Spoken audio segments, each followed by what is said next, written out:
Bonjour, bonsoir, dépendamment de qui bon suivre nous, format émission mise au point rentrer la caillou.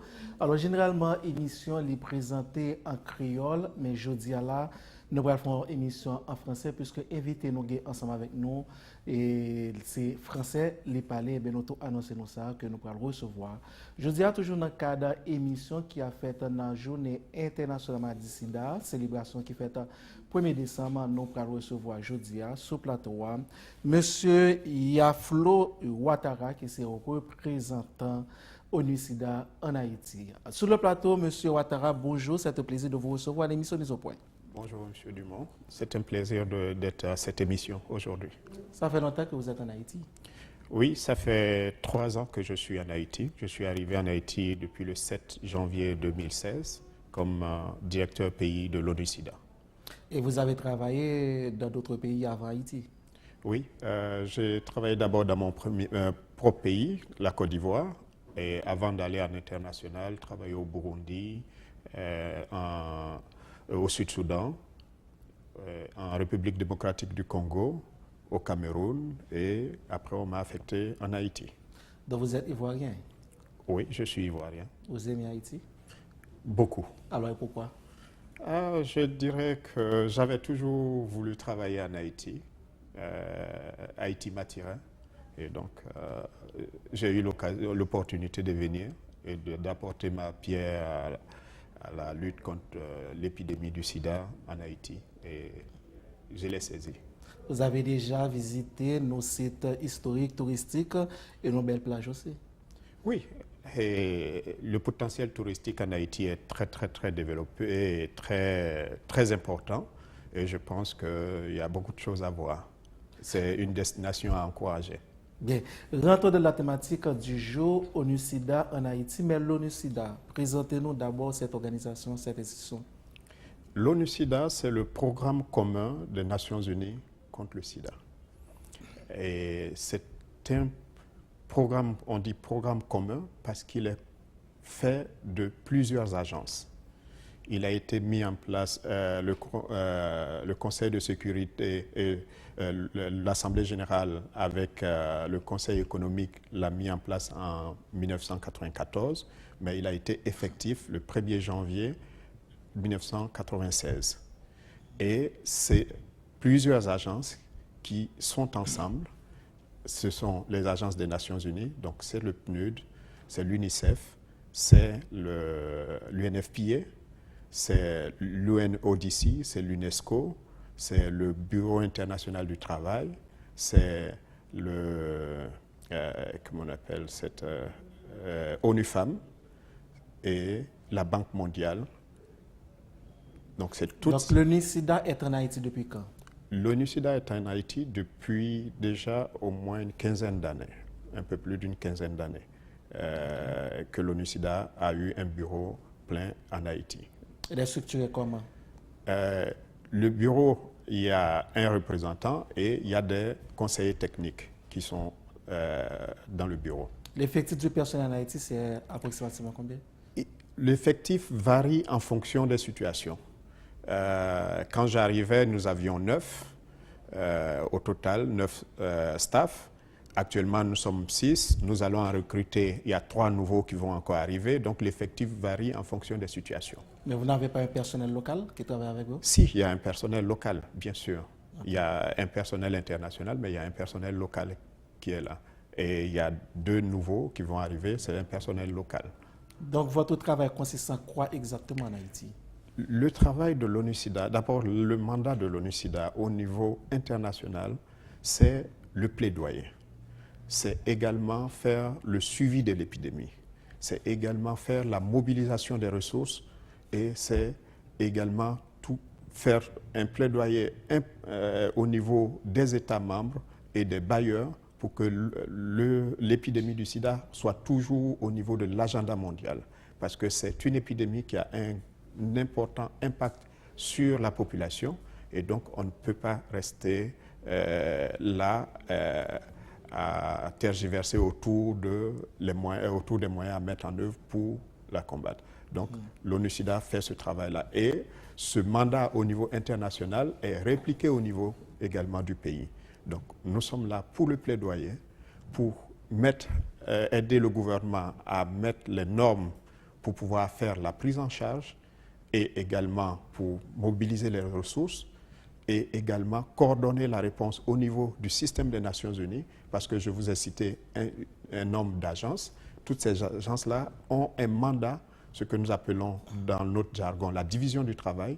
Donc chaque agence a un volet particulier sur lequel il doit agir et l'ONU-SIDA est chargé de faire en sorte que chaque agence puisse remplir cette mission-là et également renforcer les capacités tant du gouvernement, de la société civile et tous les partenaires au développement qui sont là, les mobiliser pour que nous puissions avoir une action commune vis-à-vis de l'épidémie avec un soutien au gouvernement.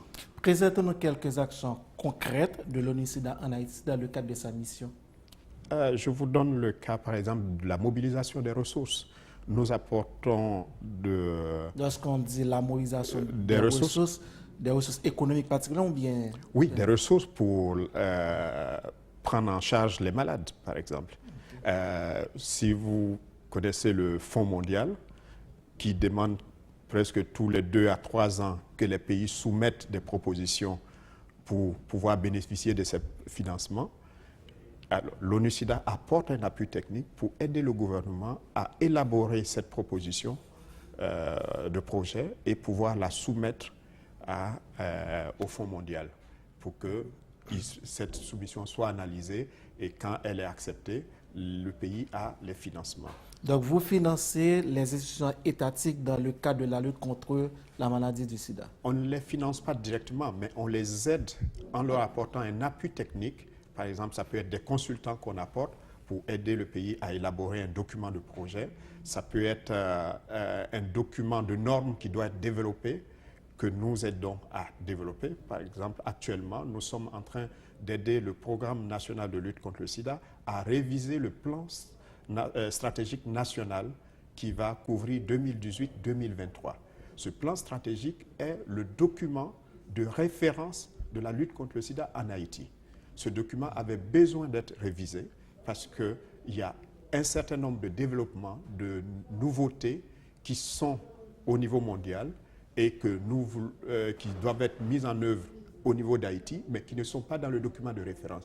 Donc il faut réviser ce document et nous appuyons actuellement le ministère de la Santé à travers le PNLS pour pouvoir réviser ce document et le mettre aux normes et prendre en compte tous ces éléments, évaluer le coût de ce programme-là et faire en sorte que quand il s'agira de mobiliser les ressources, on pourra dire à un bailleur, voilà la lutte contre le sida d'ici 2023, voilà combien ça va coûter et combien vous pouvez apporter, quels sont les domaines où vous allez intervenir, ainsi de suite. Donc, vous faites l'intermédiaire, la relation entre les institutions étatiques ou les institutions privées quelconques qui travaillent dans le domaine en Haïti par rapport à des bailleurs de fonds. Mais vous ne donnez pas de l'argent vous-même. Oui, l'ONU-SIDA en tant que tel n'est pas un bailleur de fonds.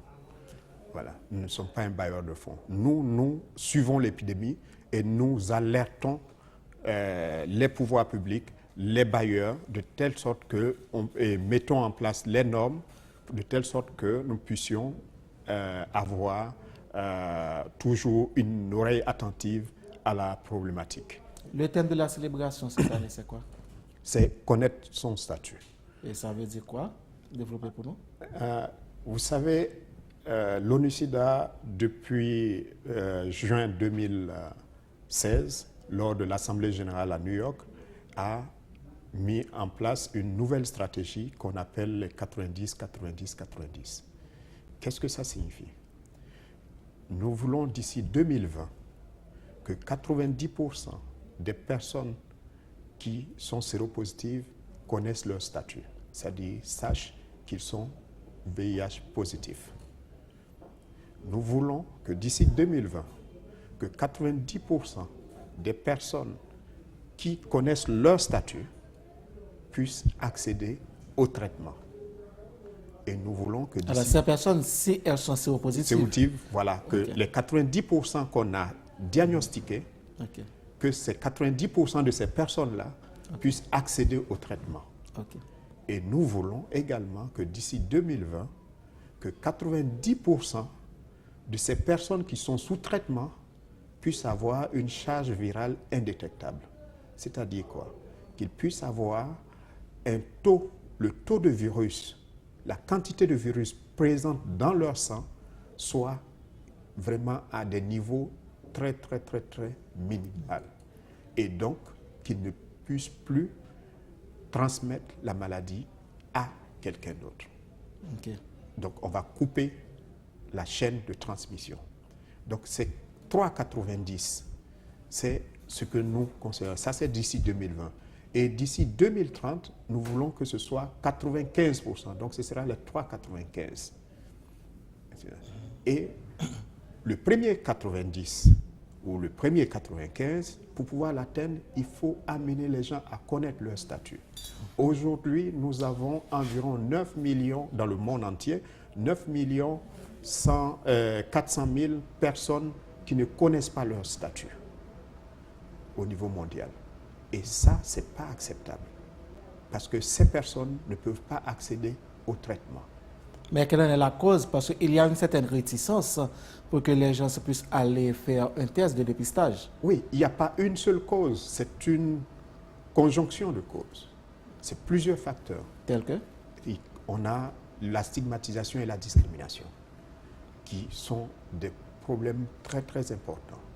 Si l'individu a peur que quand sa communauté, quand son entourage, quand son partenaire ou sa famille va savoir qu'elle est séropositive, qu'elle va être rejetée, personne n'ira se faire dépister.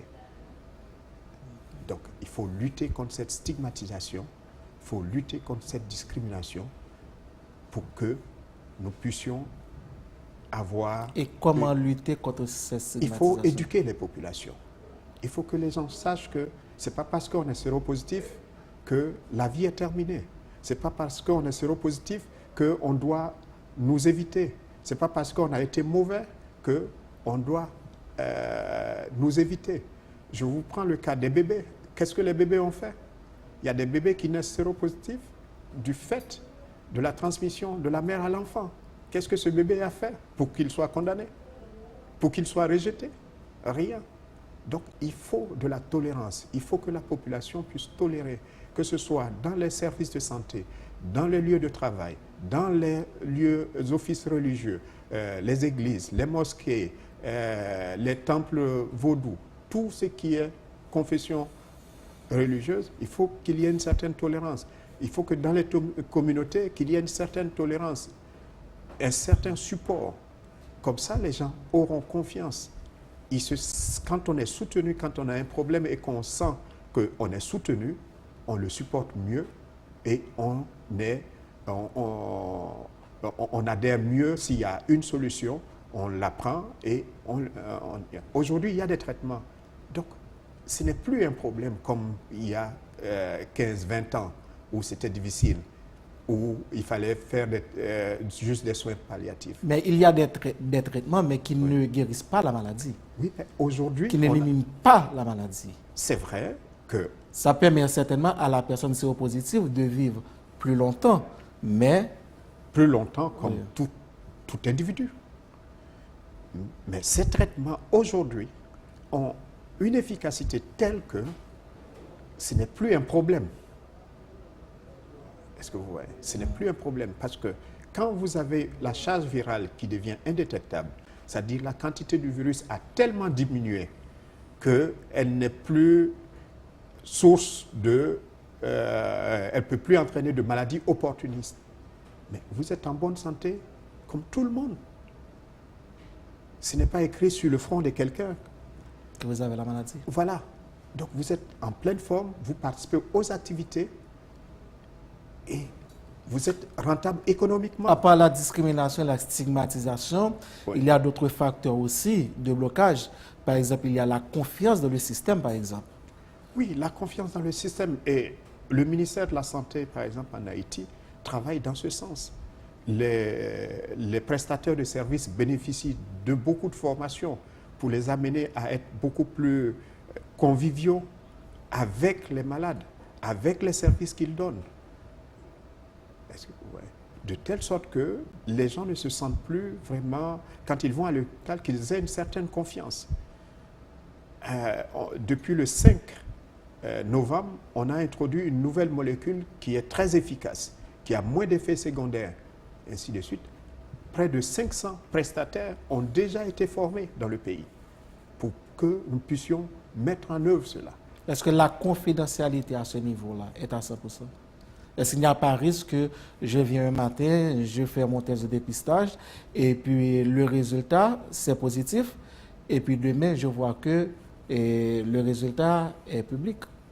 Non, il n'y a pas ce risque-là. Les professionnels de santé, tous les prestataires de santé sont formés, ils savent que ce n'est pas des informations qu'on doit mettre sur la place publique.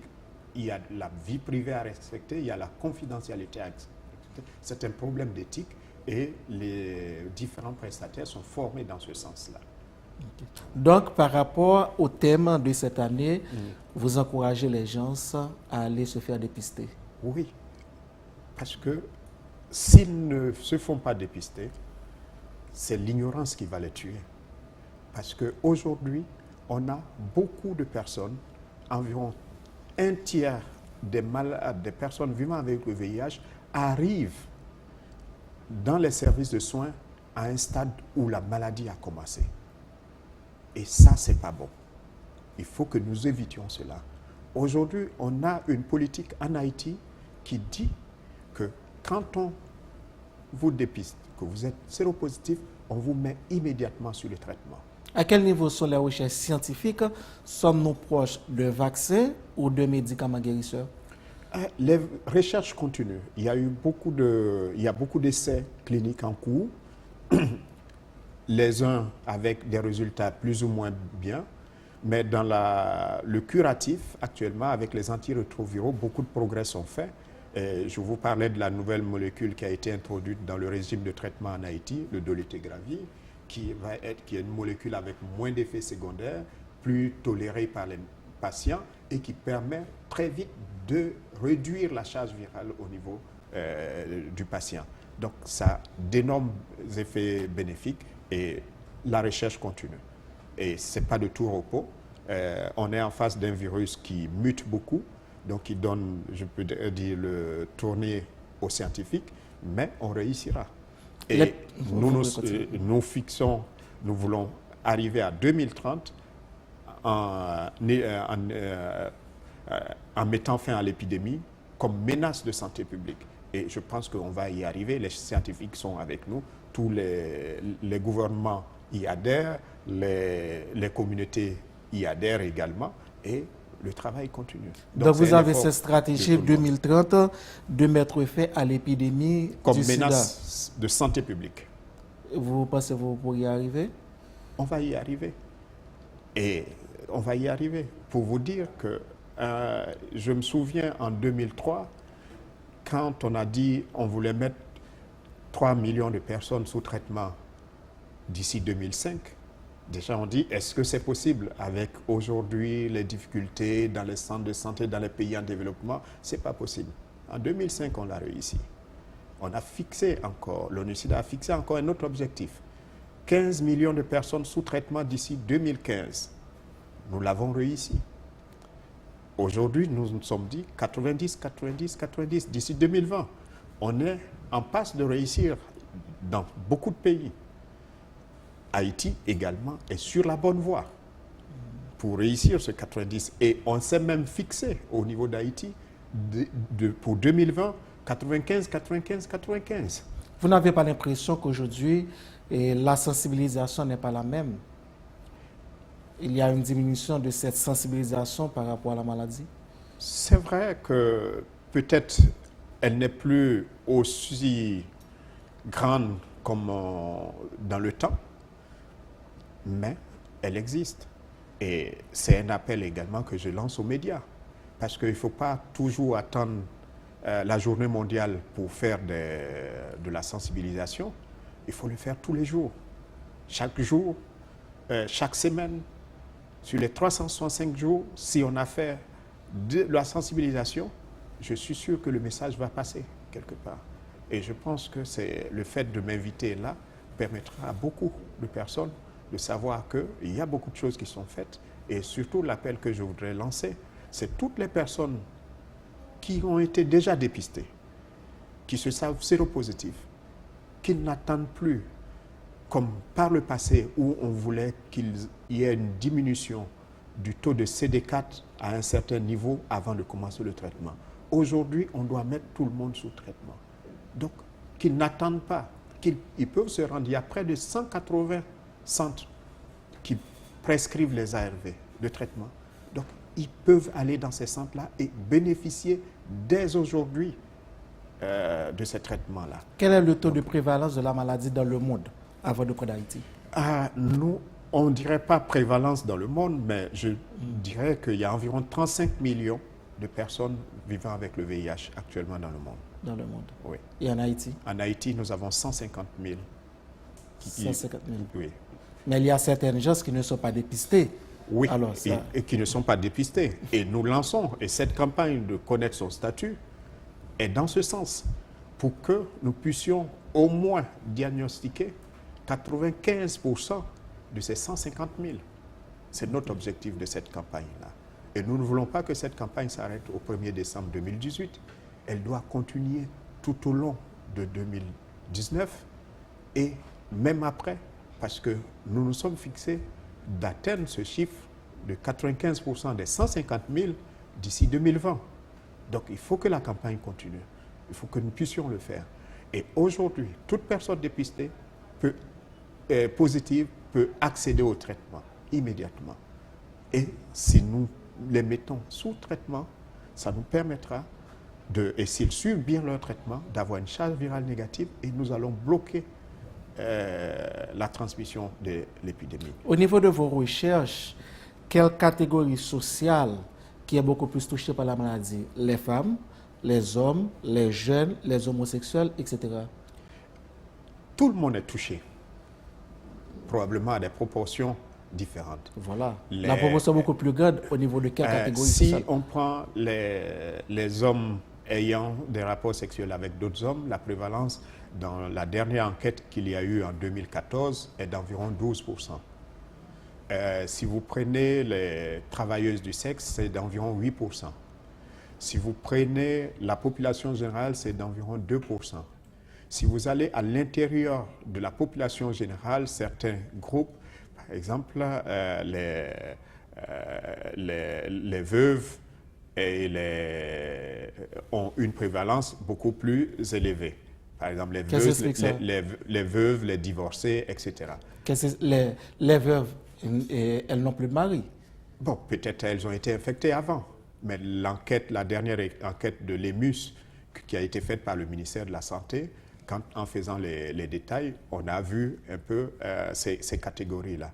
Si vous prenez chez les jeunes, par exemple, les jeunes de 15 à 24 ans, en 2017, sur les 7600 nouvelles infections en Haïti, environ le tiers étaient les 15-24 ans. Et si vous prenez ce tiers des 15-24 ans, 2 tiers de cette catégorie, donc de jeunes, sont des jeunes filles. Donc, quand on fait des analyses beaucoup plus fines, on peut arriver. Donc, aujourd'hui, si vous prenez ces 15-24 ans, il faut vraiment mettre l'accent. C'est cette jeunesse active qui va être des adultes de demain. Et si cette jeunesse-là, si on ne la préserve pas, on aura des problèmes. On va avoir, quand on fera les diagrammes de population, on va voir que au niveau en haut, c'est très rétréci. On a peut-être un milieu qui est un peu plus large, et puis encore, ça se rétrécit. Or, ça doit être différent. Entre les deux sexes, les femmes sont un peu plus infectées que les hommes. En Haïti, quelle est la religion la plus affectée? La région ou la ville? La région métropolitaine. Port-au-Prince a le plus grand nombre de personnes vivant avec le VIH. À une certaine époque, on parlait de la ville de Saint-Marc, par exemple, c'est faux. CEMAC également. Mais les prévalences, elles varient. Vous allez avoir des prévalences entre 1 et 2 ou 2,8, etc. Mais c'est une épidémie généralisée. Donc, il faut faire des efforts partout, quelle que soit la prévalence. Il faut faire des efforts dans toutes les villes, dans tous les départements. Et aujourd'hui, l'année dernière, nous avions fait une analyse. Il y a 6 villes, si vous prenez le nombre de personnes vivant avec le VIH, il y a 6 villes en Haïti qui prennent déjà près de 40 à 50%. C'est la zone métropolitaine, c'est CEMAC, c'est Gonaïves, c'est Cap-Haïtien, c'est Jacmel. Et la dernière, c'est... J'ai cité CEMAC. 5, vous avez dit à CEMAC, ça fait 5. Voilà. Okaï? Okaï, voilà. Et puis les Cailles. Donc, ces 6 villes regroupent déjà près de 50 à 60% du nombre de personnes vivant avec le VIH. Donc, si ces villes mettent leurs efforts ensemble, travaillent, vous voyez qu'on aura fait un grand pas dans la réduction de l'épidémie. Il y a près de 140 communes. Est-ce qu'il n'y a pas une nécessité à ce moment-là, puisque les jeunes sont vraiment concernés par cette question? Oui. Est-ce qu'il n'y a pas nécessité de commencer cette éducation au niveau des écoles même, d'insérer ça dans, comme matière peut-être, je ne sais pas, mais il y a une sensibilisation au niveau des établissements scolaires? Oui, je crois que ça, c'est ce qui doit être fait. L'UNESCO travaille, comme l'une des agences des Nations Unies, travaille dans ce sens, forme déjà des clubs de santé dans les écoles pour qu'ils puissent parler de ces questions. L'UNFPA également travaille là-dessus, l'UNICEF, etc. Et tout cela, nous travaillons dans ce sens-là pour que l'éducation commence assez tôt, que ces jeunes soient sensibilisés assez tôt. Ça prendra du temps, du fait de certains blocages culturels, etc. Mais il faut commencer assez tôt. Parmi les blocages, il y a les blocages, on peut dire, spirituels, parce qu'il y a certains dogmes et certaines églises qui enseignent, qui demandent aux gens de ne pas utiliser de préservatif. Il faut faire l'amour normalement sans préservatif. Mais pourtant, pour se protéger, il faut mettre le préservatif parmi les préventions à faire. Oh, c'est vrai. Elles le disent.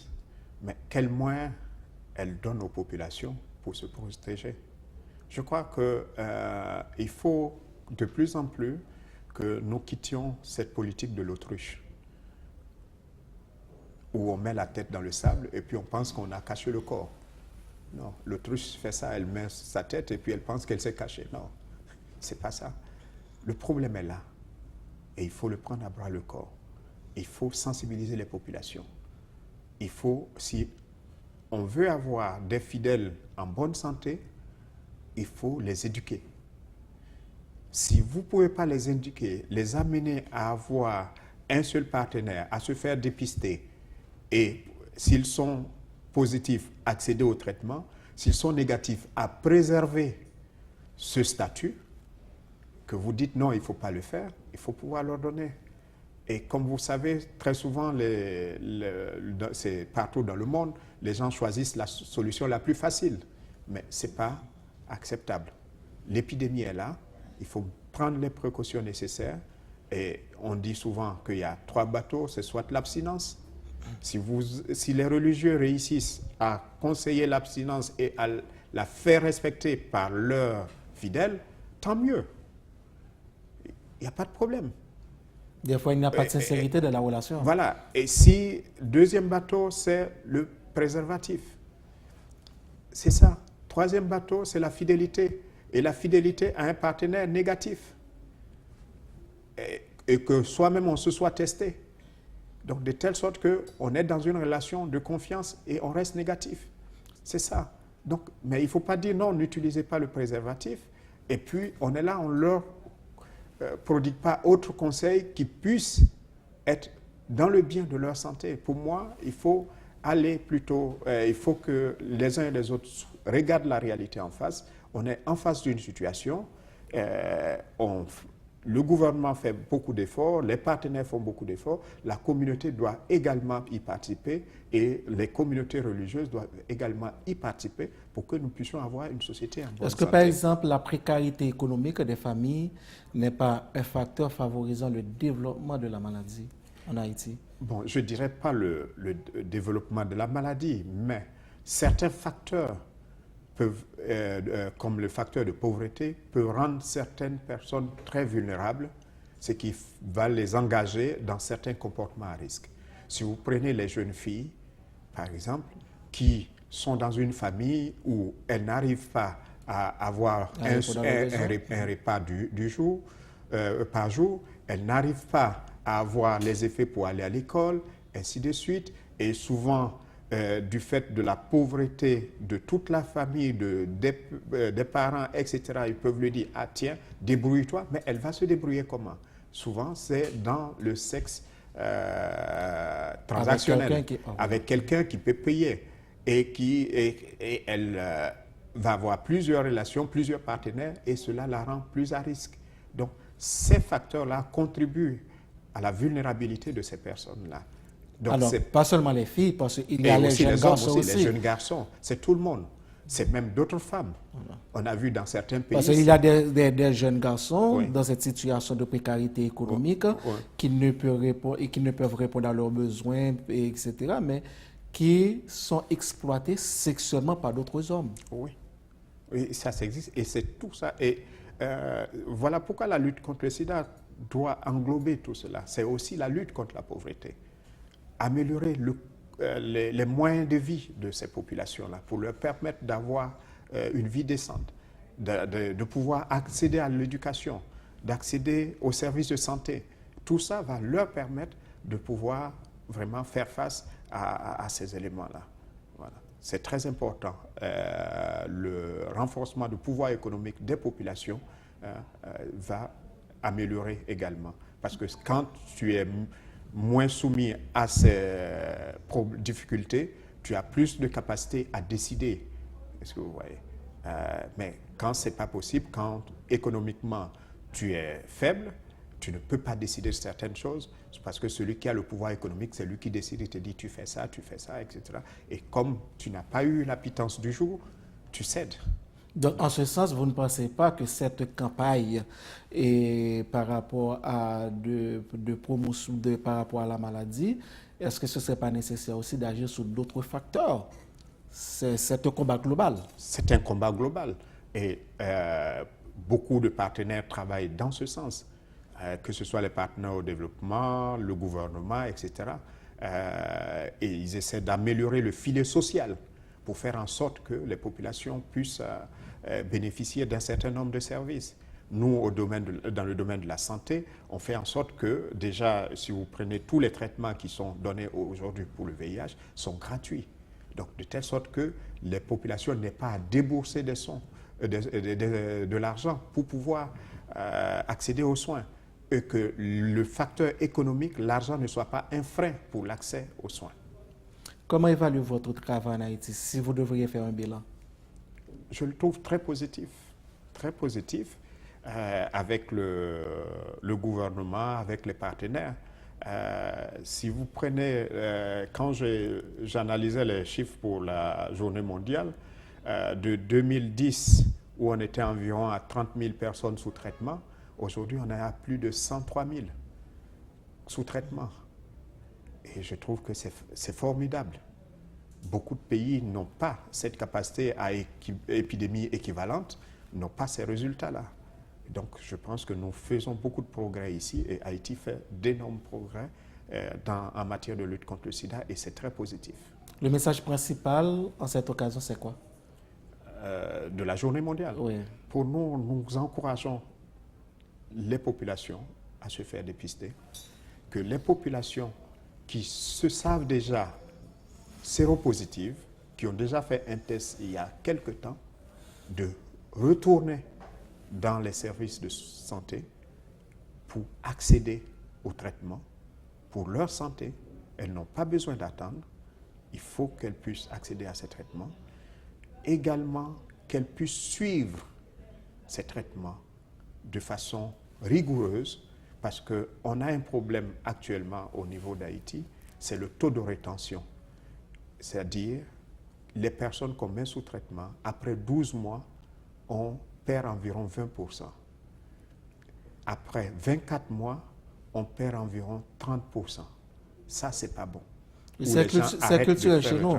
Des fois, la personne est malade et puis dès que la personne commence à respecter la médication, et puis la personne commence à se sentir mieux, et puis la personne ne continue pas. Ne continue pas, mais il faut continuer. C'est très important pour permettre à la personne de rester en bonne santé le plus longtemps possible.